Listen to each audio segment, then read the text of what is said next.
in these moments, we are in the dilemma of to be or not to be a philosophy. It's a famous quote, right? To be or not to be, from Shakespeare. And looking a little bit deeper, we either take or make the decision of attaining the self-realization or not.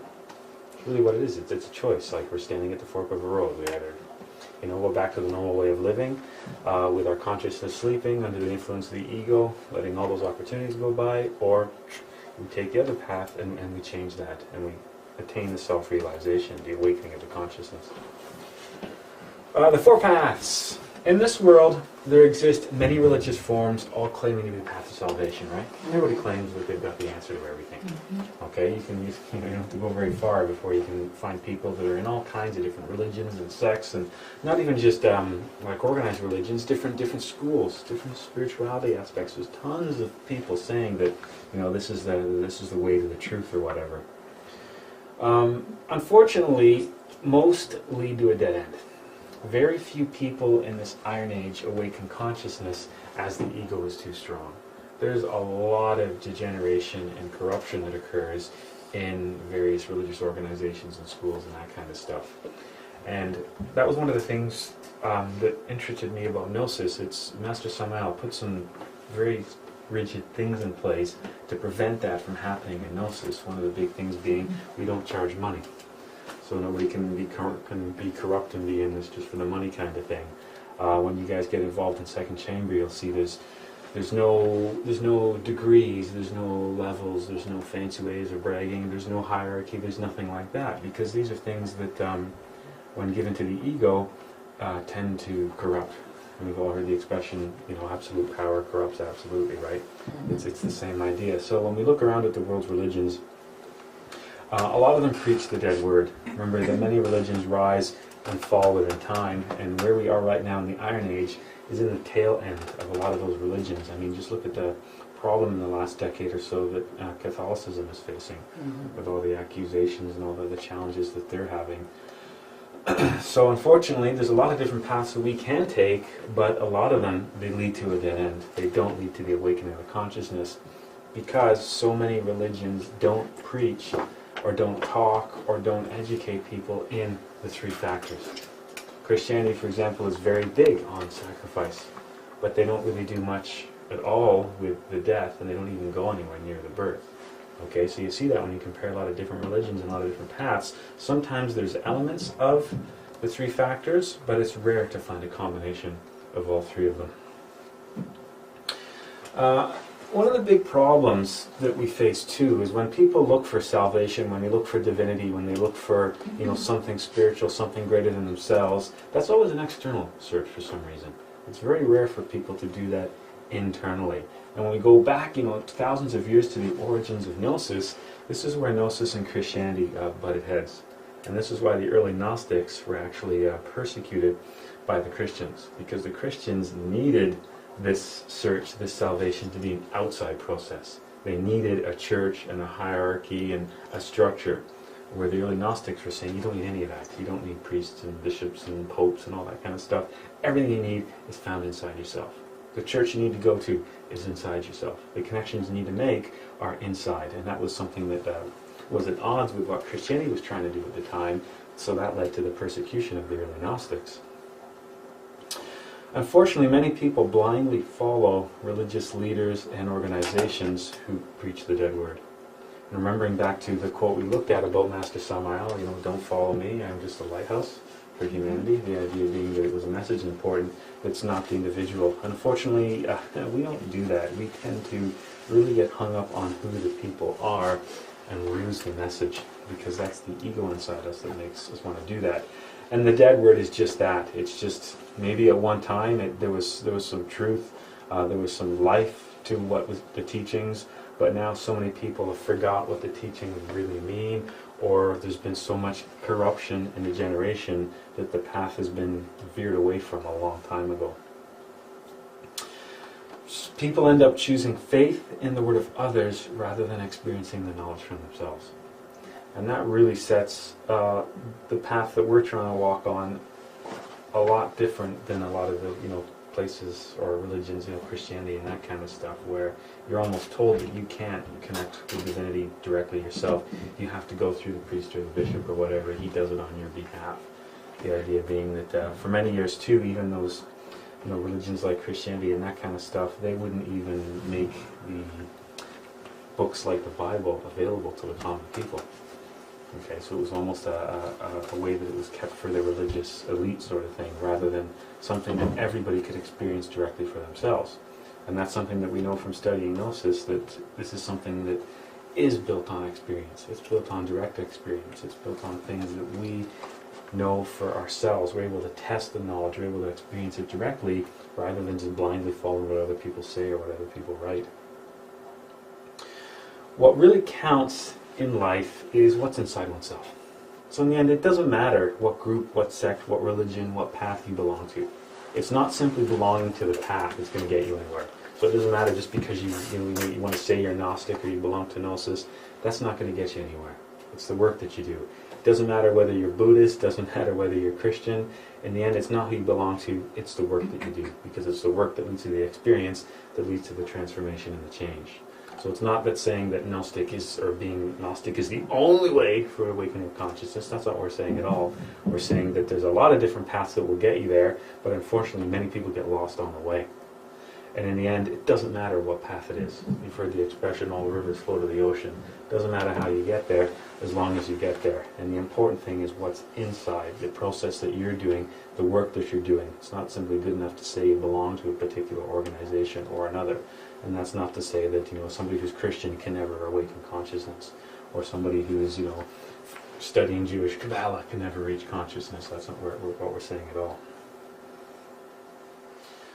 Each person longing for spiritual elevation can walk one of four paths. So we're going to look at a process that people can go on, and we're going to look at some common paths that you find people taking when they encounter more elevated religious studies. And we'll talk about some of the positive attributes of the path, but we'll also talk about some of the negative attributes of the paths as well. These are different ways that people, or different paths people can walk down, or different ways people can go when they're searching for something more elevated, more spiritual.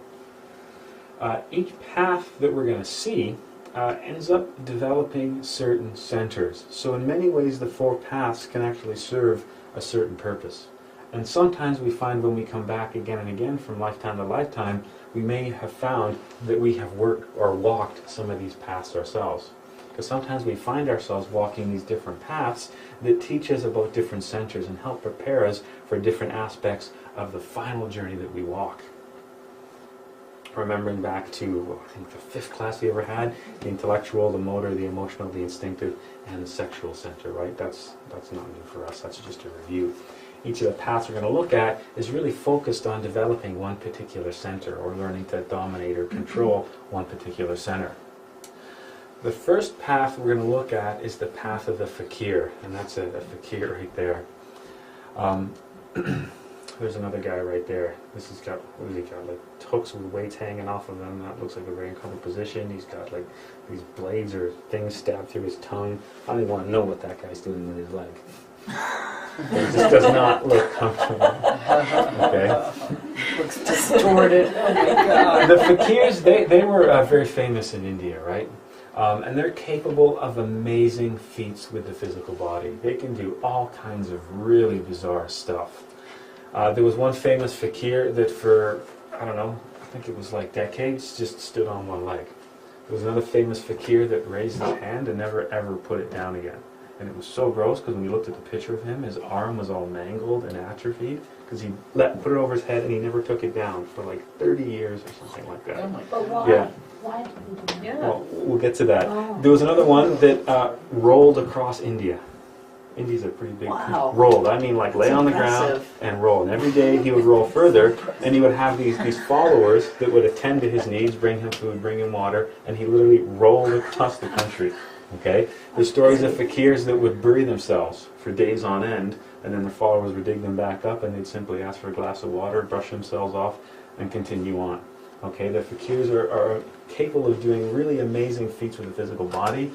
They've been studied by all kinds of elements of medicine and science. They can slow down their respiratory system and metabolism to almost a standstill. They can like jab giant needles through parts of their body and not feel any pain. They're really interesting in that sense. What it is they're doing is developing perfect control of the motor center. Okay, so they're learning to dominate the motor center. They're learning to gain perfect control over the motor center, so they feel no pain, they feel no discomfort.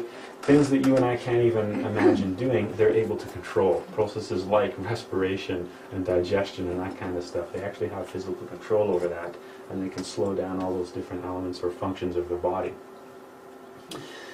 They have an unbreakable will. Like, think about it, to keep your arm over your head for, decades? Seriously. They reach a superior dominion of all their muscles, bones, and even vital organs. They have amazing control over the motor center and what they can do with that. But unfortunately, that's all they ever develop. The only thing they ever really master, the only center they ever really control, is the motor center, and all they end up doing is developing tremendous willpower. They don't eliminate any ego, they don't awaken their consciousness, they don't develop solar bodies. They're just solely focused on controlling that motor center. So although they are doing all this in the name of spirituality or in the name of certain gods, they'll do it to honor Shiva or honor a particular god or something like that. So you can say, well, they're on a spiritual path, but it's a path that really just ends up developing the willpower and developing the motor center. They don't reach the awakening of the consciousness. They don't develop any of the solar bodies. Their enormous willpower serves them no purpose in reaching the intimate self-realization of the being. So it's a little bit of a dead end. It's an advanced spiritual path, and it takes a lot of dedication and a lifetime of effort, but unfortunately it doesn't lead to that self-realization of the being. It becomes more of a distraction than anything else. They have followers, and they're worshipped as religious leaders. To keep your hand above your head or stand on one leg, you kind of need people to take care of you, to bring you food, to bring you clothes, to bathe you, and that kind of stuff. So the fakirs were famous, and they did have large groups of followers that take care of them, and that almost worship them as kind of like demigods. But in the end, they're not really accomplishing that final goal, that ultimate goal. Fakirs become, in the end, masochists, mistreating their body in an attempt to please God. I mean, this is the vehicle that we've been given, and these are guys that are abusing it in an attempt to reach that kind of self-realization. And that's why they're not able to do that. They're just mistreating their physical body in an attempt to please divinity. They're just damaging the physical vehicle that nature has bestowed upon them in order to form the solar bodies so they can reach the total realization. Remember that we came from a much higher place, and we've been put into this place, this physical world, which is like the womb or place of gestation for the angelic beings. That's why we have the physical body, because the physical body contains the seeds that we need for self-realization. All the fakirs end up doing is abusing that vehicle and not taking advantage of the abilities that they have in the physical body to create the solar bodies. There's another guy. Stuff through his face there, and all these weights and hooks and things hanging off of him. And interestingly enough, they stay away from women. They don't marry. They stay celibate, but they don't practice alchemy. They don't work with transmutation. So they know it's something to do with energies, and it's kind of a good thing, and they shouldn't be spilling energies, but they don't really know how to use them to create the solar bodies. They don't practice alchemy. Then we get to the path of the monk. That's probably one of the more famous ones, at least in Western society, because we're all familiar with the concept of the monk, right? There's an early Franciscan monk, and then, of course, we have Buddhist monks as well. If you look at the path of the monk, it's not really just Christian monks. There's Shaolin monks, there's Buddhist monks, there's different kinds of monks. Now, with the monk, if on a previous existence we're on the path of the fakir, there's a chance we could return to walk the path of the monk. So after we've developed control over that motor center, we can then perhaps in the next life walk the path of the monk to learn to control another center as well. You can kind of sometimes think of these things as like preparatory paths for the final journey that we can find ourselves on. Monks spend their time enclosed in a monastery in constant prayer and meditation. Remember, you think monk, you think meditation, right? Mm-hmm. Especially when you think of Buddhist monks and Shaolin monks and that kind of stuff. Okay, or even Christian monks. We don't associate Christianity much with meditation, but actually there's a lot of meditation associated with Christianity and associated with Judaism as well. It's just not very mainstream. That's one thing we know about monks is they pray a lot, and they work a lot with the sacrifice for humanity. The monk is characterized by their unbreakable faith. They basically shut themselves away from society and devote their entire life to God. But that faith is blind and dogmatic based on belief rather than direct experience, because the monks are still working in that hierarchy of the priests and the bishops and the archbishops and the deacons and all that kind of thing. They're just one kind of cog in that overall machine. And one of the things that monks do, they're not doing this kind of stuff to experience any of this directly. They're more just following the rules of what monks are supposed to do and following the lifestyle. And there's a lot of rules that are associated with the lifestyle of a monk. That's all basically spelled out for you. Monks develop power over the emotional center. That's really what they're doing throughout the course of their life. They don't achieve that self-realization either, because once again, they're not working with the three factors. Okay, they're not working on the death of all the egos, and they're not working in alchemy. Okay, monks and nuns are usually separated from each other, and they're not supposed to be intermingling in that sense. Monks are supposed to devote themselves in their entire life to the path of God. They're not supposed to be not getting married and that kind of thing. So consequently, like the fakirs, they're not developing the solar bodies either. And not working with the elimination of the egos. They're really just developing the emotional center, and that's something that they do through that constant prayer. Through that constant prayer and meditation, they're learning to control that area. After the monk, we look at the yogi, and if you're alive in the 60s, you'll remember when this was kind of a big deal, right? And that's the guy, what was the Beatle guy called? John Lennon? No, Oh, not no, Ravishankar, that's not Maharishi, what's his name? Oh yeah. Oh, Yeah. Osho? Yeah, no, it wasn't that guy. The Beatles were very famous because they're running around with this guy, and suddenly everybody in the 60s was all about having yogis, and tons of people went to India to meet yogis, and there was tons of people in India that were setting up kind of like yogi places to take all these crazy people from the West that had a ton of money and a sudden interest in their religion. Okay, there's another example of a yogi from India.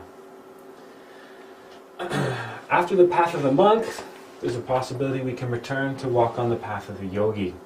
And the path of the yogi is all about the intellectual center. These guys are masters of intense meditation. Just like the fakir was basically able to do these amazing feats with a physical body, the yogi is able to do these amazing meditation feats.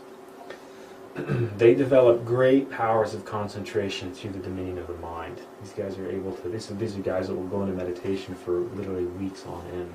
They won't eat, they won't sleep, they'll just be meditating the entire time. That's one of the things that yogis are known for. And that's why in the 60s, the Beatles and all that kind of stuff, everybody was getting into the New Age movement, and the big thing was meditation. And that's why people were following yogis around. They develop great skill in concentration and meditation, and we know how important that is in our work, right? Through meditation, they reach high levels in the inner worlds. They're able to develop occult powers and can experience mystical states such as samadhi. The word samadhi itself is an Indian word, and it comes from experiences that yogis have when they submerge themselves quite high into the superior dimensions. So yes, the yogis have experiences with that concentration and meditation. They're able to develop lots of different powers, lots of different faculties. They're able to see into the higher dimensions and accomplish all kinds of things like that, which brings them a lot of followers, which brings them a lot of attention. But the only problem is, just like we saw with the other ones, they're only temporary. They don't develop the solar bodies. So yes, they can meditate for days on end, and during those meditations, they can have all kinds of glimpses of things in the superior worlds. They can experience samadhi. They can see all this stuff. But it's just temporary. When they die, they come right back to a physical body again. So although they're revered and worshipped in their culture as these elevated spiritual masters, they're not real masters in the sense that when they die, they come back because they haven't eliminated the ego. So they find themselves still trapped on the wheel of samsara. And Master Samaya talks about how there was a particular famous yogi that had thousands of followers, but when he died, he came back into a regular, simple body. And Master Samaya was able to explore in the higher dimensions where he reincarnated and how he came back. And it was just an average person like everybody else. Okay? The yogis believe themselves to be very powerful because they have that experience, but because they're not working on the death of the ego, that experience just feeds the ego. So they think of themselves as powerful spiritual masters, and they collect a lot of disciples and a lot of attention that way. Okay, they have many devoted followers, and especially when we look at what happened in the 60s, there was tons of people following particular yogis around the world. But after death, as I mentioned, the great yogis return to the Valley of Tears as common people. They don't work on the awakening of consciousness. Yes, they experience stuff in the higher dimensions. Yes, they develop great powers and control over the intellectual center and can do these amazing feats. Yogis are big. There's stories of yogis meditating and floating in the air. There's stories of yogis being able to do all kinds of like quasi-miracle things like that. But in the end, they're only temporary states because they don't develop a solar body, so they don't have the vehicles to go to after death, so they come right back to a regular physical body. Would that be the same like a guru yogi? Yeah, guru yogi. This is basically the same word. Guru Maharishi. Yeah, well, he was a yogi. Yeah. Yeah. Okay. Yeah, guru just means the word guru just means teacher. Okay. Yeah, that's all. It's like saying for people that study martial arts, like saying sensei. It's just a word that means teacher. And the path of the yogi, that's where we get yoga, which is so crazy popular right now. Everybody's into yoga, right? Every time I turn around, people are talking, oh, guys I work with are like doing hot yoga. I'm like, what is wrong with you people? But I think they're in it more for the opposite sex than they are for the spiritual awakening. Now, hot yoga, have you seen that? Where you do yoga in like a sauna? So like the room is like 150 degrees and then you do yoga in it? It's weird. Yeah, but if you have high blood pressure, they don't recommend it at all. Yeah, no, that's probably not a good idea. That's probably not a good idea. I get hot with regular yoga. The word yoga itself, really what it means is union with God, right? And a yogi is one who has union with God, or so they say, right? So yogi creates the perception that they're in communication with God, and it's through yoga that we seek that union of God. And there's different types of yoga that could be practiced. Nowadays, yoga basically means exercise and physical fitness, but it didn't used to be. Yoga, or originally, yoga were basically types of meditation involving postures of the physical body, various asanas. There's Bhakti Yoga, which was the yoga of devotion, and that developed devotion and a type of temporary illumination, because once again you're able to see things, you're able to experience things, you're able to develop faculties and powers, awaken some chakras to a certain extent, but all of that was basically being funneled to the ego, because we weren't working on the death of the ego, so we weren't able to develop the solar bodies. There's Ghana Yoga, and that's yoga of the mind. That teaches disciplines of the mind, and the whole point of Ghana Yoga was to experience the Samadhi, basically merging back with that source.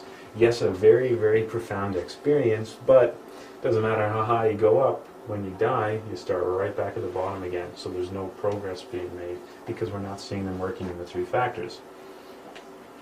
There's Raja Yoga, and that was all about chakras. Basically, the knowledge we have about the chakras, a lot of that comes from this particular discipline of yoga. Okay, so it was all about awakening the chakras to develop things like clairvoyance, clairaudience, that kind of stuff, telepathy. There's Kundalini Yoga, which is popular, which was originally called Agni Yoga, which meant fire, and that's working with the sexual energies. This is an interesting one, because it almost takes us to the fourth path, but the fourth path is beyond the grasp of the yogi. Okay, so we're getting pretty close here to where the final goal where we need to be, but it doesn't quite make it there. Okay, because we're not working with the death of the ego, we're not working with alchemy. This one recognizes the Kundalini as sexual energy and learns to control it to a certain degree, but doesn't really go so far as working in alchemy with a partner, and doesn't deal with the death of the ego. And if we always carry the ego, then we're always going to be held back. If we're always feeding the ego, then we're going to never realize the awakening of the consciousness. Okay, and that was Agni Yoga.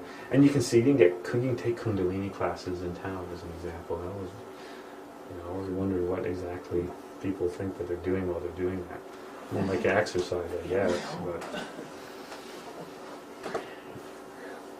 then we get to the fourth path. The fakir, the monk, and the yogi recognize the significance of the sexual energies. They kind of have an idea that, yeah, maybe just, the sexes should be separate somehow. You can't just be losing the energies, but they all end up celibate, which is like almost like they have the right idea, but they've implemented it the wrong way. They know they shouldn't be spilling the energy, but they don't understand the concept of alchemy and creation with the opposing energies. So they know losing energies is bad, but they don't know about transmutation. They don't know about alchemy.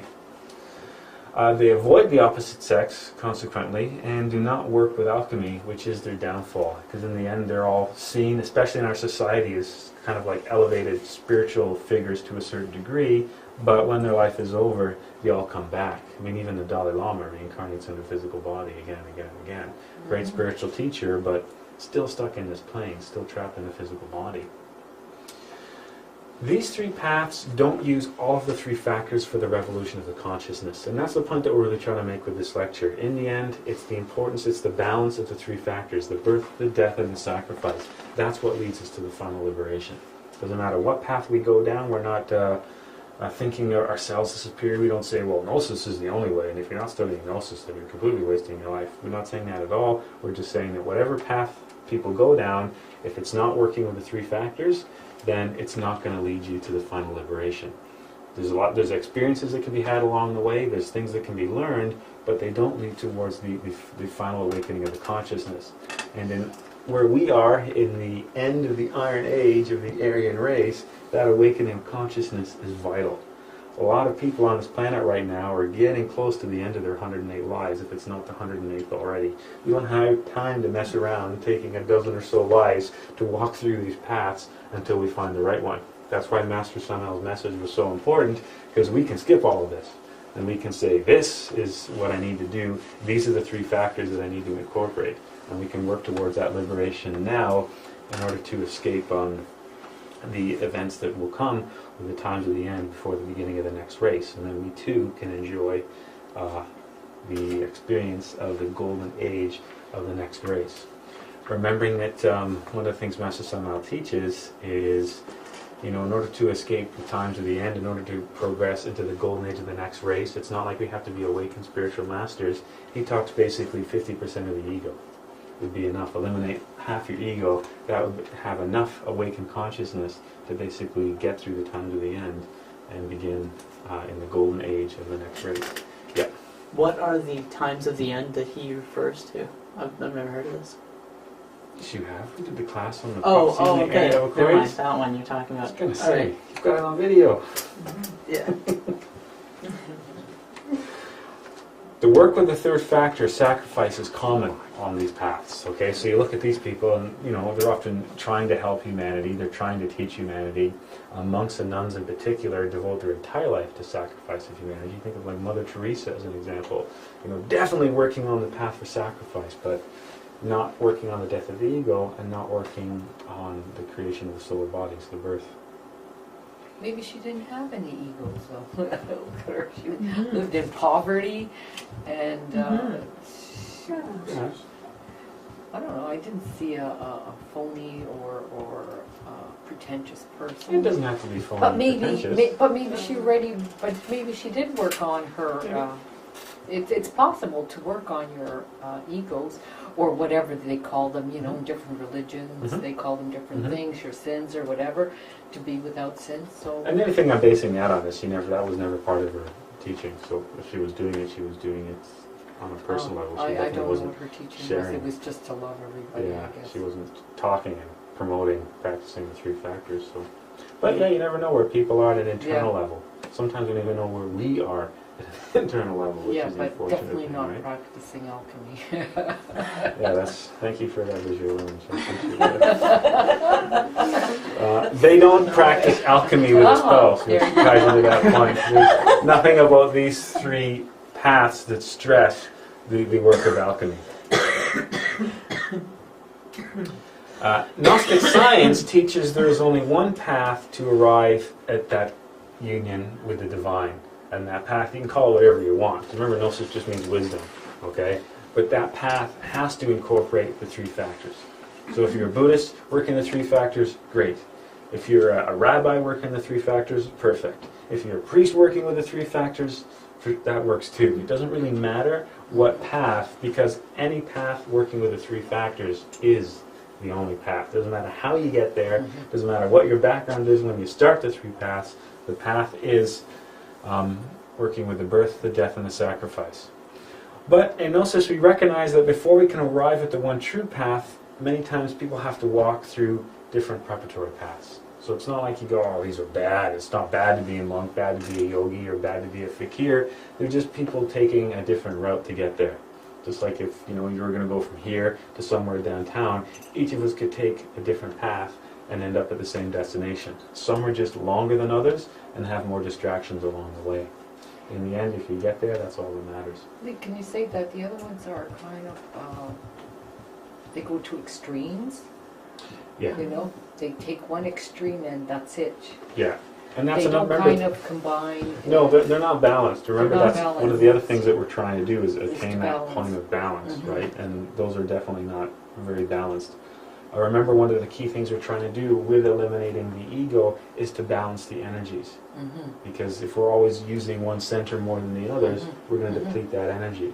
Well, the monk is always drawing on the emotional center, the Right. fakir is always drawing on the motor center, and the yogi is always drawing on the intellectual center. So they're not balancing those No. energies. No, just using one, that's it, going Yep. too extreme. The fourth path contains elements of the fakir, monk, and yogi, but it is none of these things. Okay, because the fourth path is that balanced path.